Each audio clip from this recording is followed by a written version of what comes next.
높고 영화로우신 하나님을 찬양합니다.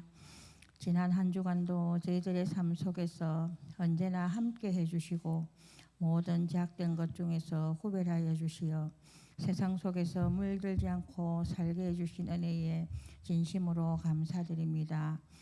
그러므로도 불구하고 알면서 혹은 모르면서 수많은 죄를 짓고 살았던 철없는 저희들을 불쌍히 여기사 용서하여 주옵시고 이 시간 십자가의 보혈로 깨끗게 하여 주시옵기를 간절히 원하옵나이다.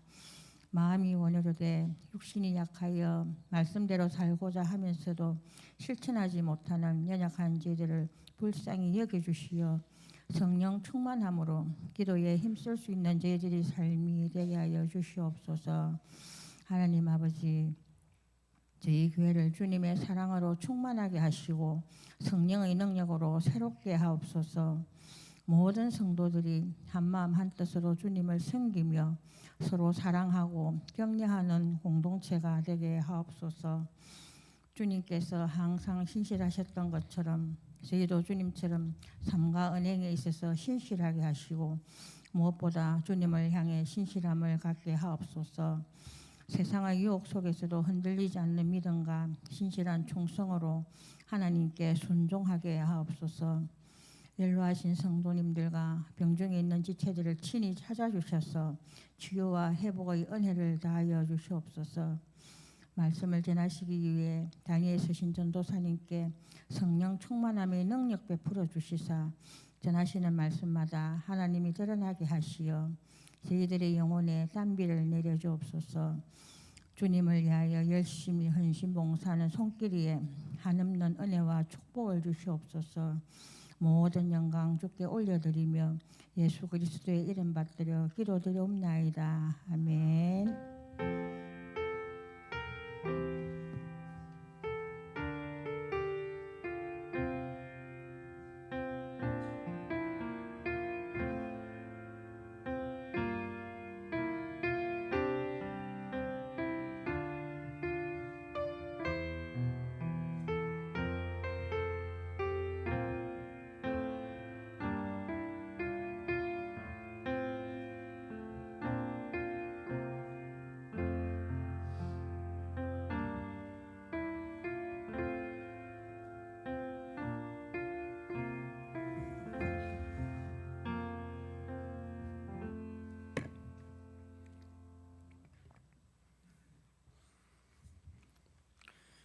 찬송가 366장 하나님께 올려드리겠습니다.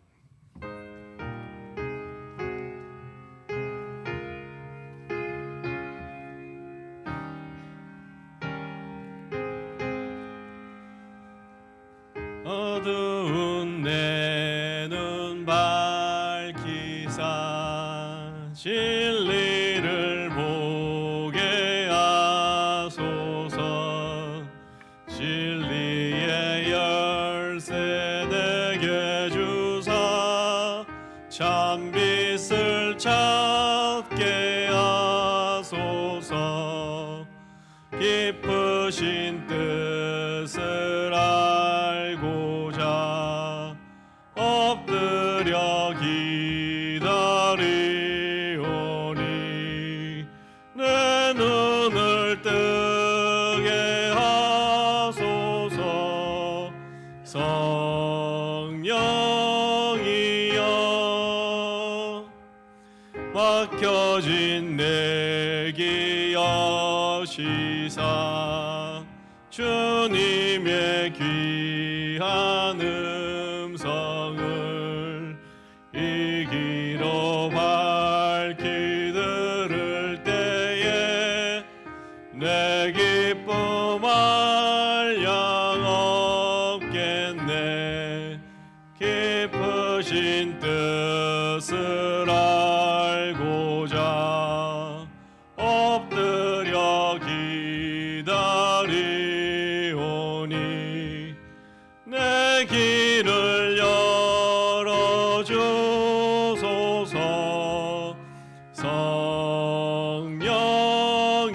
성령이여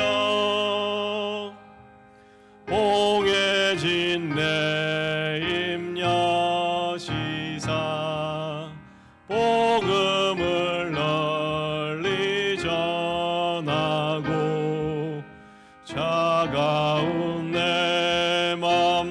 녹여주사 사랑을 하게 하소서.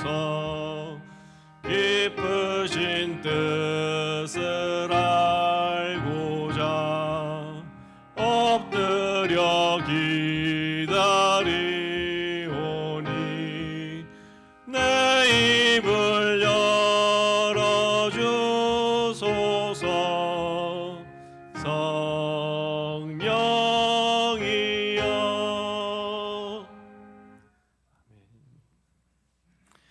오늘 하나님께서 주시는 말씀은 사사기 3장 1절로 14절까지 말씀입니다.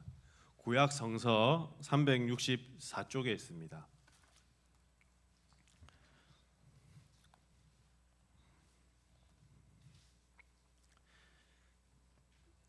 사사기 3장 1절에서 14절까지 말씀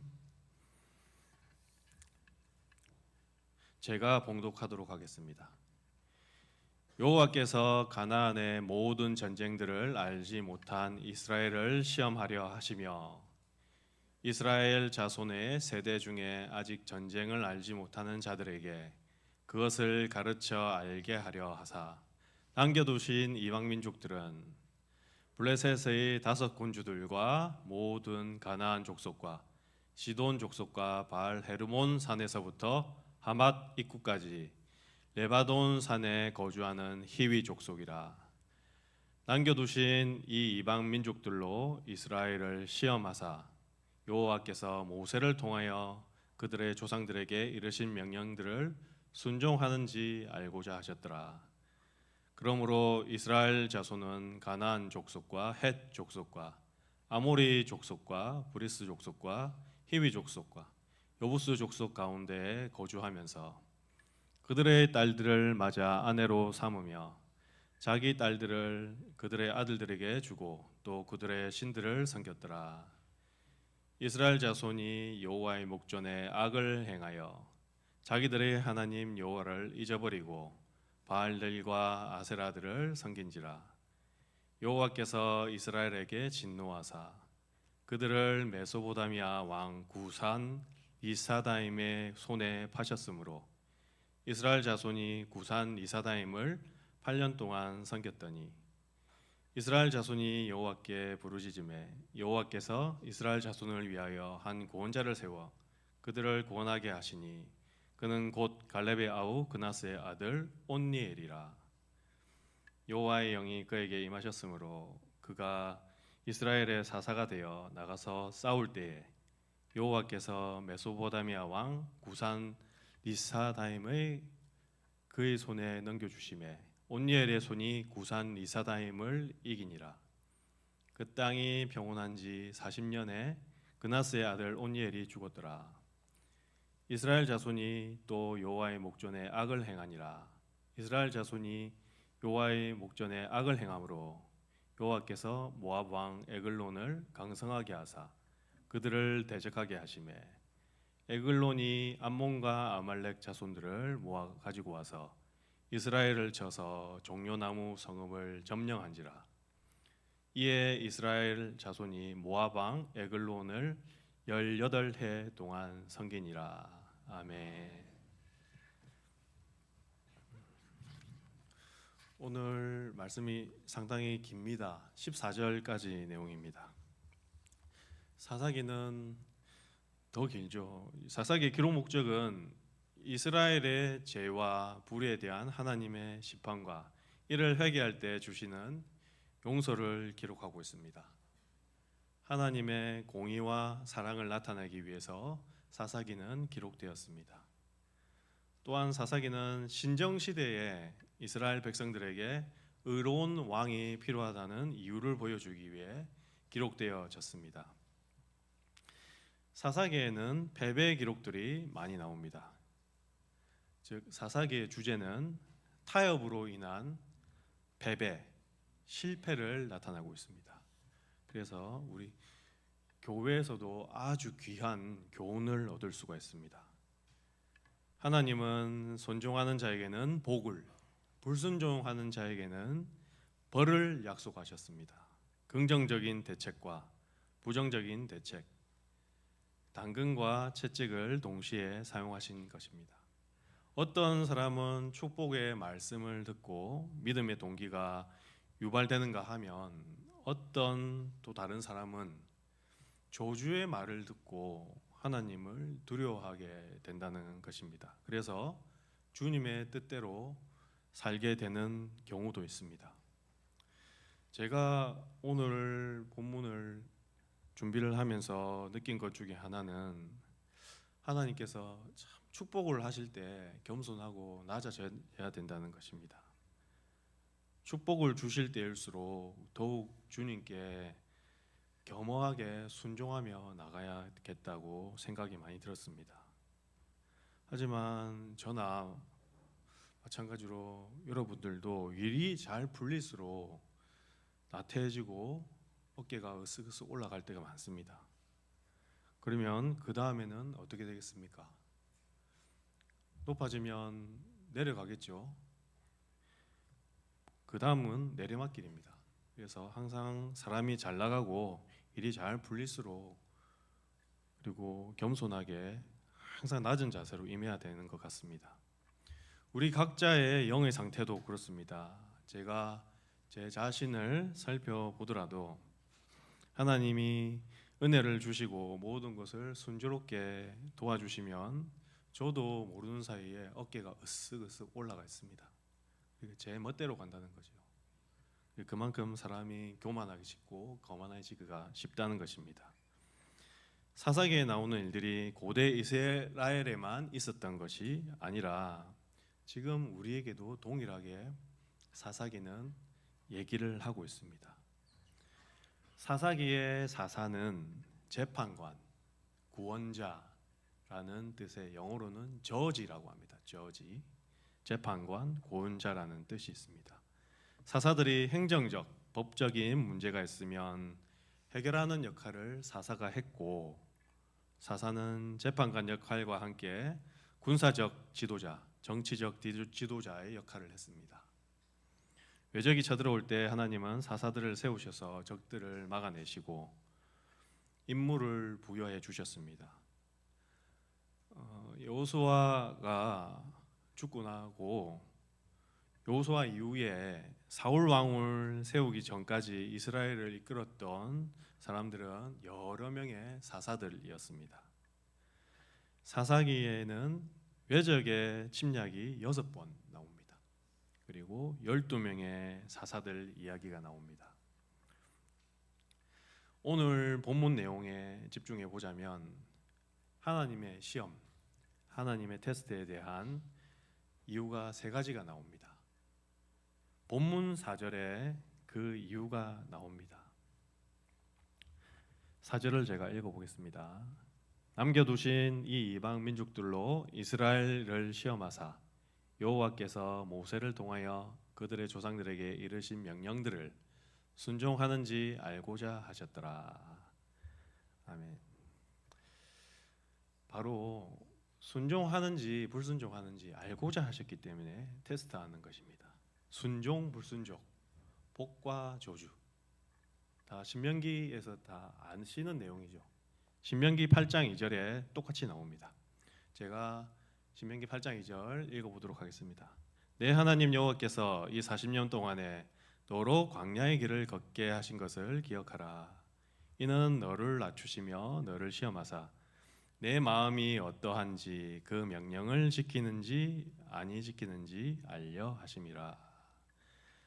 아멘. 하나님께서 40년간 광야 생활을 하게 하신 이유가 여기에 있습니다. 순종하는지 불순종하는지 하나님께서 알고자 하시기 때문입니다. 그러면 하나님께서 이런 시험, 테스트를 하신 이유가 무엇일까요?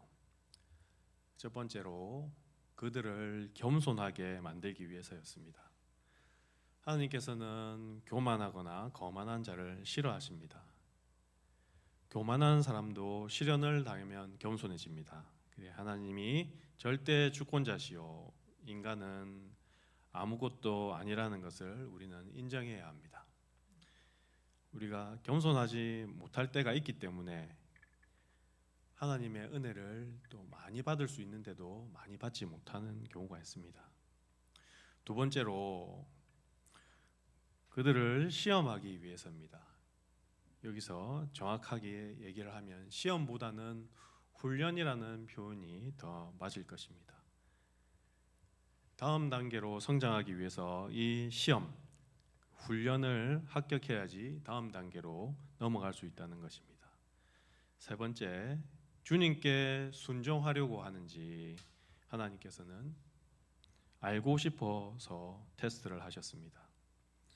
시련을 한번 겪어보면 그때야 진정 하나님을 사랑하는지 사랑하지 않는지 알 수가 있습니다. 믿음이 있는 사람에게도 광야를 방황하는 고통이 있을 수가 있습니다. 그러나 광야를 혼자 헤매는 것이 아니라 하나님과 함께 다니는 것입니다.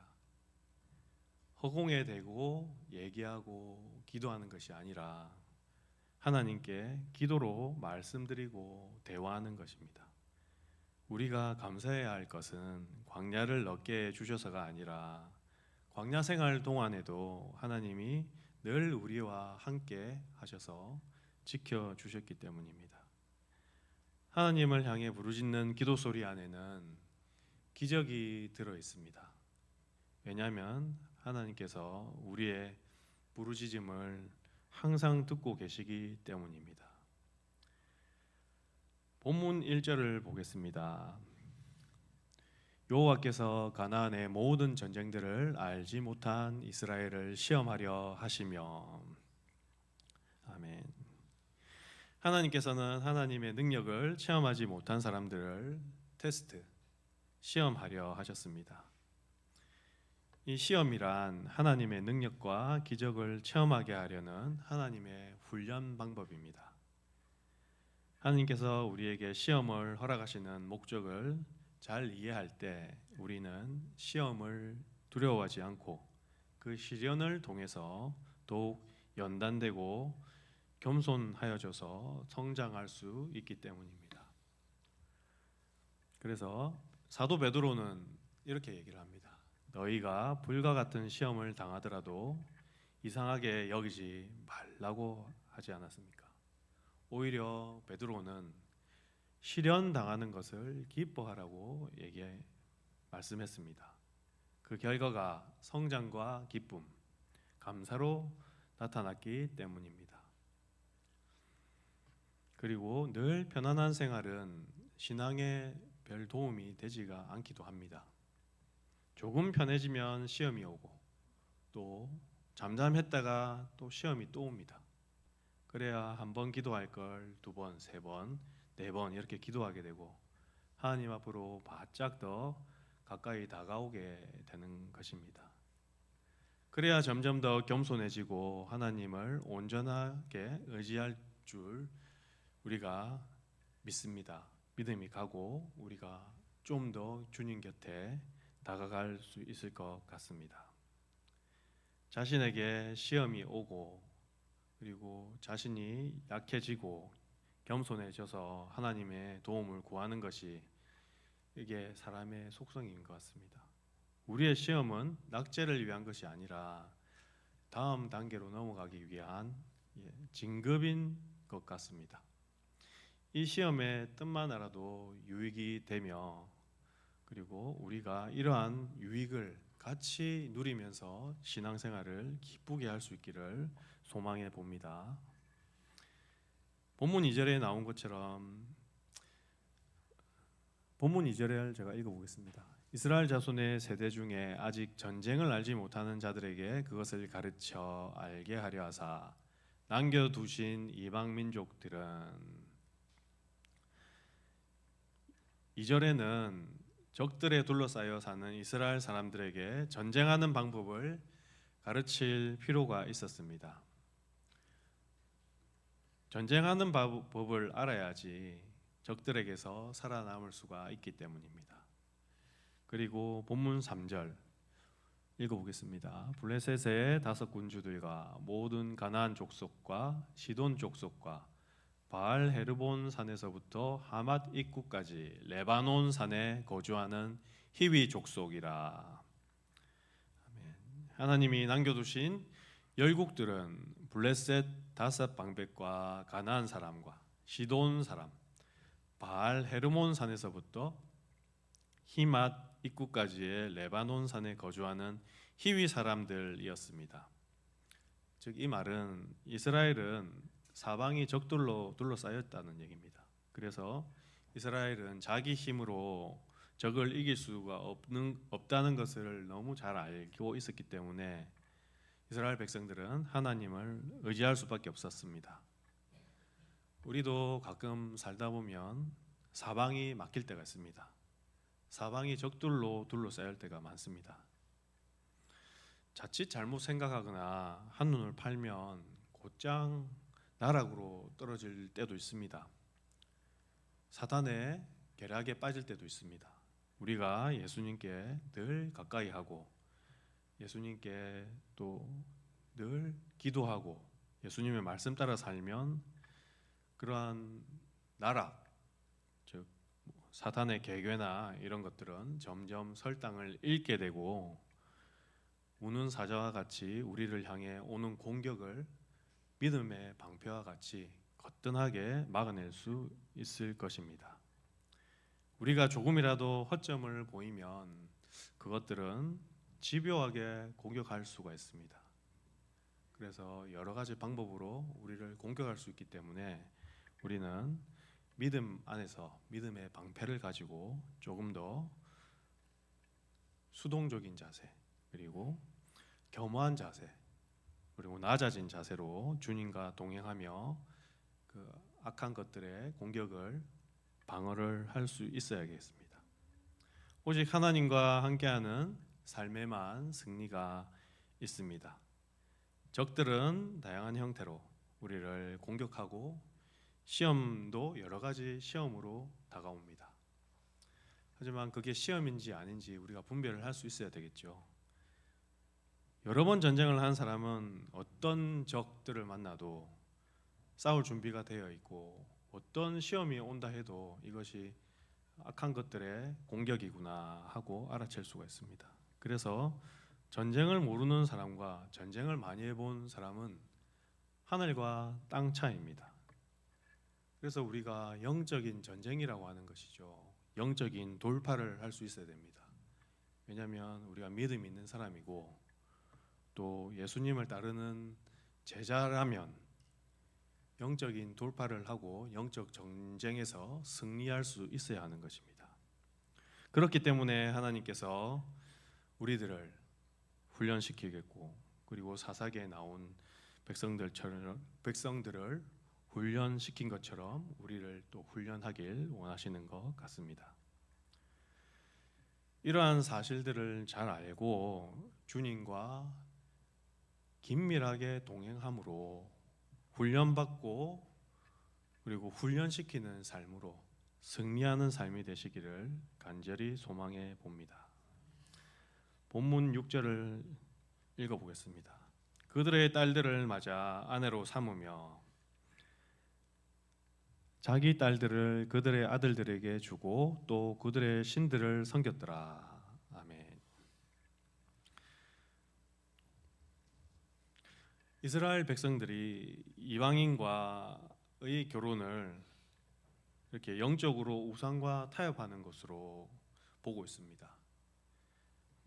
이스라엘 백성들이 그들의 생각에 불신자들과 같이 살면 이스라엘 백성들은 영향을 받는다고 그렇게 보고 있습니다. 이스라엘 남자들은 늘 이스라엘 여자들만 보다가 여러 종족의 여자들을 보면서 유혹에 눈이 띄어졌을 것입니다. 그래서 이스라엘 남자들은 하나님을 섬기는 이스라엘 여자들과 결혼하지 아니하고 다른 종족의 여자들을 아내로 맞았습니다. 본문 7절에 나온 것처럼 이스라엘인들과의 결혼은 이방인들과의 결혼은 이스라엘 백성들이 가나안 신들을 섬기게 되는 결정적인 이유를 가져왔습니다. 이러한 우상 숭배는 하나님의 진노를 불러왔습니다. 그래서 7절을 제가 읽어보겠습니다. 이스라엘 자손이 여호와의 목전에 악을 행하여 자기들의 하나님 여호와를 잊어버리고 바알들과 아세라들을 섬긴지라. 본문 7절과 같이 이스라엘 백성들이 가나안 신들을 섬기게 되는데, 이것은 이방인들과의 결혼을 통해서 우상 숭배하는 결과를 초래했습니다. 이것이 하나님의 진노를 불러왔습니다. 본문 8절 말씀입니다. 여호와께서 이스라엘에게 진노하사 그들을 메소포다미아 왕 구산 이사다임의 손에 파셨으므로 이스라엘 자손이 구산 이사다임을 8년 동안 섬겼더니. 아멘. 그들이 첫 해에 회개하고 하나님에게 돌아왔으면 8년 동안이나 고생하지 않았을 것입니다. 회개를 하지 않았기 때문에 더 오래 고생했다는 뜻입니다. 그래서 하나님의 징계 징조가 보이면 속히 회개를 하고 돌아와야 되는데, 그러지 못하고 많은 고통을 당한 후에 정신을 차리기 때문에 하지 않아도 될 고생을 하는 경우를 말합니다. 사람은 죄성이 있어서 죽을 때까지 실수하는 존재라는 것을 우리를 지으신 하나님께서 너무 잘 아십니다.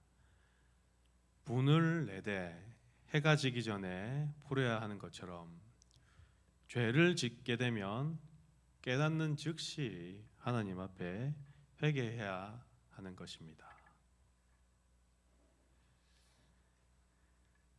본문 9절 말씀을 제가 읽어보겠습니다.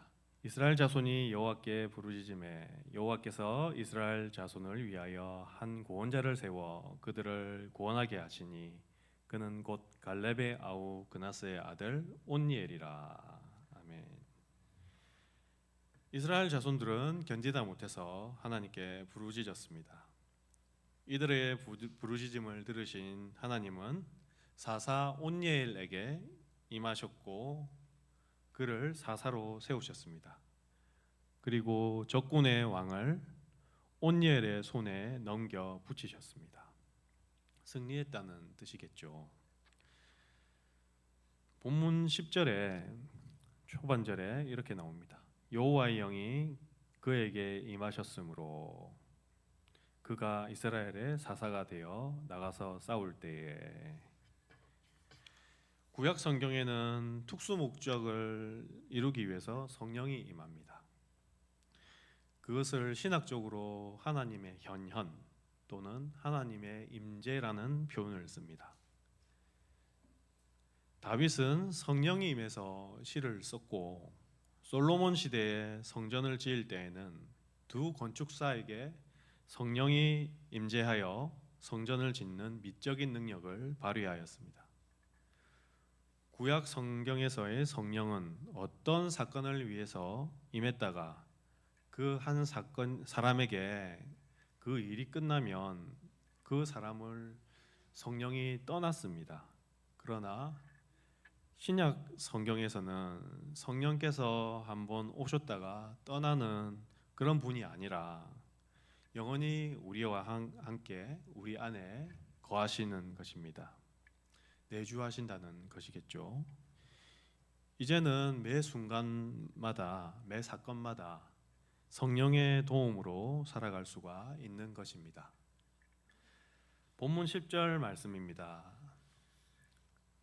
여호와의 영이 그에게 임하셨으므로 그가 이스라엘의 사사가 되어 나가서 싸울 때에 여호와께서 메소포다미아 왕 구산 리사다임을 그의 손에 넘겨주심에 온니엘의 손이 구산 리사다임을 이기니라. 아멘.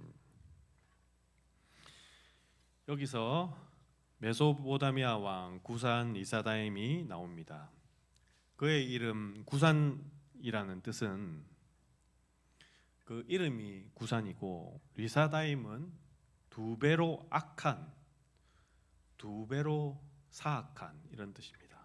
그래서 하나님께서 메소포타미아의 2배로 사악한 왕 구산 왕을 사사 온니엘에게 넘겨주셔서 온니엘 사사가 구산 왕을 이겼다는 내용입니다. 바로 얘기하자면 사악한 구산 왕이 온니엘한테 패배했다는 뜻입니다. 본문 11절에는 그 땅이 병원한 지 40년에 그나스의 아들 온니엘이 죽었더라라고 나옵니다. 그 후 40년간 평화가 이어졌습니다. 그런데 좀 살만하면 다시 타락을 하게 됩니다. 하나님께서 평화를 주실 때에 잘 이어갈 생각을 하고 노력을 해야 하는 것인데 그러질 못하고 또다시 잘못을 저지릅니다. 400년도 갈 수 있는 평화를 40년 만에 끝내는 것은 하나님의 계획이 아니라 인간의 잘못 때문입니다. 사사기에 나오는 수많은 실패와 좌절은 사람이 하나님의 뜻을 구하지만 그것을 쉽게 잊어버리고 현실에 안주해서 자기들의 소견에 좋을 대로 행했기 때문에 고생과 시련을 세월을 더 오래 겪게 된 것입니다. 오늘 본문에서 본 것처럼 이스라엘 백성들은 하나님의 명령에 순종하지 않는 죄를 행합니다. 그래서 하나님이 이스라엘 백성에게 외적을 보내셔서 그들에게 고난을 주십니다. 그리하여 이스라엘 백성이 하나님 좀 도와주십시오라고 부르짖게 됩니다. 그러자 하나님이 이스라엘 백성에게 사사를 보내주십니다. 그렇게 해서 하나님의 성령이 그 사사에게 임하여 그가 구원자가 되어 적들을 물리칩니다. 그 다음에 평화가 찾아오게 됩니다. 이것이 사사기의 흐름입니다. 이 흐름이 평화로 끝나면 좋겠지만 여기서 끝나지가 않습니다. 문제는 이 12절 이후에 계속 연결된다는 데 있습니다. 본문 12절을 제가 읽어보겠습니다. 이스라엘 자손이 또 여호와의 목전에 악을 행하니라. 이스라엘 자손이 여호와의 목전에 악을 행함으로 여호와께서 모압 왕 에글론을 강성하게 하사 그들을 대적하게 하시매. 아멘. 여기서 또다시 죄를 짓는 패턴이 반복된다는 것을 볼 수 있습니다. 이스라엘 백성이 하나님을 버리고 범죄한 뒤에 하나님이 사사를 보내 구원해 주시면 그걸로 할렐루야 하면서 다시 주님을 따르면 좋은데 평화가 찾아오면 또 이스라엘 자손이 나태해지고 게을러져서 하나님께 죄를 범하고 악을 행한다고 나옵니다. 12절에 여호와의 목전에 악을 행하니라. 이스라엘 자손이 여호와의 목전에 악을 행함으로 이렇게 악을 행하니라, 악을 행함으로 이렇게 강조해서 2번 나옵니다. 왜 반복해서 2번이나 나올까요? 이 기가 막힌 이스라엘 자손들의 모습을 보시면서 하나님이 얼마나 답답해하시고 동탄하셨겠습니까? 분명히 내가 저들을 내 사람인 내가 보낸 사사 온니엘을 통해서 구원을 했는데 저들이 지금 또 내 앞에서 악을 행하고 저렇게 실패와 좌절을 하고 있구나 하면서 하나님이 실망을 하시는 겁니다. 그래서 2번이나 반복되고 있습니다. 외적인 모압 왕 에글론을 또 보내서 이스라엘 자손들에게 고난을 주시고 이스라엘이 부르짖어 기도하면 하나님이 또 사사 에웃을 보내서 또 구원을 하시고 이렇게 사사기 3장에는 온니엘과 에훗과 삼갈이라는 사사 3명이 계속해서 나옵니다. 또의 연속입니다. 또 죄를 짓는다는 것이죠. 이 악순환의 흐름을 끊어야 되는데 또 다시 죄를 짓고 돼지가 토했던 것에 다시 또 눕는 것고 눕고 자기가 토한 것을 다시 먹는 그런 악한 지경에 빠지게 되는 서글픈 현실을 볼 수가 있는 것입니다. 하나님이 우리를 구원해 주시면 구원에 감격하고 감동해서 삶을 살아가야 되는데 우리도 마찬가지로 힘들만 지나가면 또 잊어버릴 때가 많습니다. 평화와 평안이 찾아오면 잊어버리고 또 죄를 짓게 되고 또 죄를 지을 경우가 많다는 것이죠. 말씀을 맺겠습니다. 우리가 하나님 앞에서 범죄했을 때 하나님은 우리의 안타까운 기도 소리를 들으시고 우리에게 예수님을 보내주셨습니다. 그러면 이제 우리는 어떻게 살아야 하겠습니까? 구원에 대한 확신을 가진 자답게 구원받은 자로서 합당한 삶을 살아야 할 것입니다. 왜냐하면 우리 안에 성령이 거하시고 우리가 양심이 있는 사람이고 믿음이 있는 사람이기 때문입니다. 우리 양심을 통해서 하나님은 말씀을 하십니다. 그렇기 때문에 우리는 어떠한 경우라도 양심에 어긋나는 행동이나 말을 해서는 안 될 것입니다. 이제는 늘 그리스도 예수님을 마음에 모시고 예수님만을 섬기는 삶을 살아야겠습니다. 그래서 누가 봐도 저 사람은 그리스도인으로서 모범이 되는구나. 저 사람은 저 집은 기독교인 집이 맞구나. 그래서 저 집에는 현관문 앞에 교회 십자가가 걸려 있구나. 모범적이다. 타의 모범이 된다. 이런 얘기를 들어야 되지 않겠습니까? 그래서 우리 집이 예수 믿는다는 것을 자랑하라는 것입니다. 다른 사람들, 이웃들이 알게끔 예수 믿는다는 것을 자랑하라는 것입니다. 다른 죄를 짓지 못하게 말입니다. 하나님, 우리가 너무 연약하니까 그냥 봐주십시오가 아니라 그런 우리의 나약한 모습, 연약한 모습을 가슴을 치고 통회하는 마음으로 하나님, 저희를 매일 매순간 새롭게 하여 주시옵소서, 새롭게 하여 주소서라고 늘 고백으로 삶을 나가야 되지 않겠습니까? 하나님 말씀을 붙잡고 기도하면서 주시는 은혜 가운데 주님의 영이 내게 그리고 우리에게 임하면 성령의 역사가 나로 인해 그리고 내가 예수님을 떠나지 않고 예수님의 사랑과 은혜를 늘 감격해서 기억하며 사는 주의 백성으로 살아야 되는 것이겠죠. 내가 구원받았으니까 이제 내 마음대로 살아도 된다는 그런 어떤 이단의 교리가 아니라 구원받은 자로서의 그 행동의 명예로움을 좀 가져야 될 것 같습니다. 자기 행동에 책임을 지고 자기 말에도 행동을 책임을 질 수 있는, 그래서 하나님 오늘도 나와 함께 해주셔서 참 감사하고 오늘 내가 주의 은혜를 증거하는 사람으로서 주님께 영광 돌릴 수 있도록 그리고 주님의 영광을 나로 인해서 나타낼 수 있도록 매일 삶의 자리에서 기도하는 자세로 우리가 살아가야 할 것입니다. 기도하겠습니다.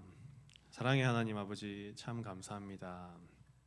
연약하고 나약한 우리들에게 오늘 시패와 좌절 그리고 아주 잠이 오는 얘기가 많은 사사기 말씀을 통해 우리 모습을 알게 하시고 하나님께서 우리의 연약함을 또 강건함으로 바꿔주시는 것 그리고 하나님의 사랑을 보여주시는 것 또한 감사합니다.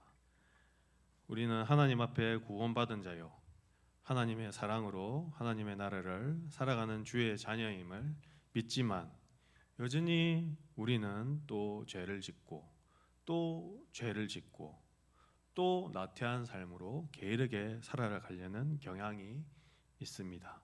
이런 우리에게 말씀하시는 하나님의 말씀에 귀 기울이게 하시고 말씀을 붙들고 그 기준으로 기도할 때 하나님의 구원받은 백성으로서 참된 예배자와 참된 기도자로 우리가 예배의 초소를 신실하게 찾아가게 도와주시옵소서.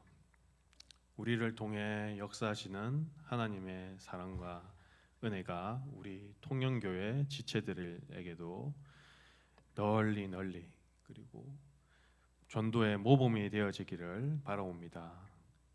그래서 우리가 믿음으로 살아갈 때 예수님의 이름을 복되게 증거하고 그렇게 함으로써 죄를 미워하고 죄를 짓지 않고 오직 주님의 복된 자녀로 살아가게 도와주시옵소서. 구주 예수님의 이름으로 기도하옵니다. 아멘.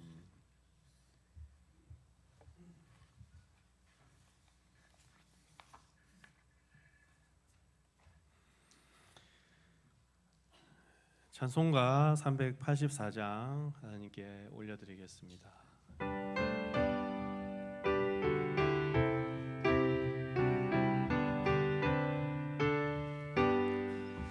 나의 갈 길 나가도록 예수 인도하시니 내 주 안에 있는 공율 어찌 의심하리요.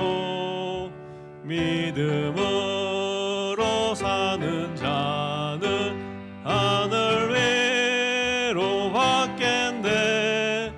무슨 일을 만나든지 만사 형통하리라. 무슨 일을 만나든지 만사 형통하리라.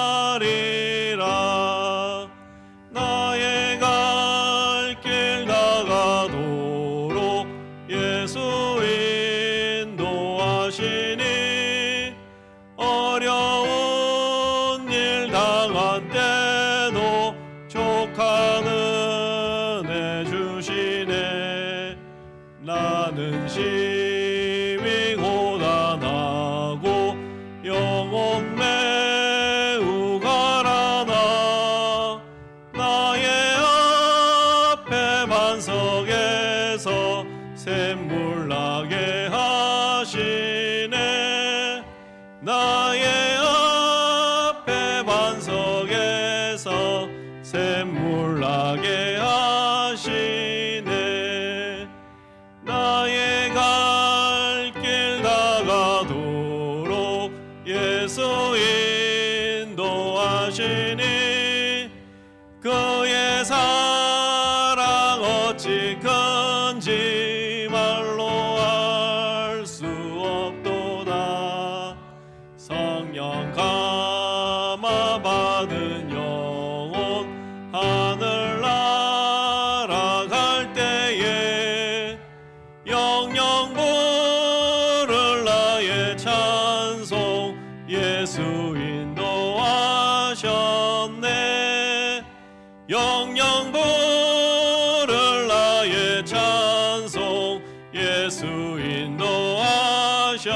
인도하셨네. 아멘. 담임 목사님 나오셔서 광고와 축도해 주시겠습니다.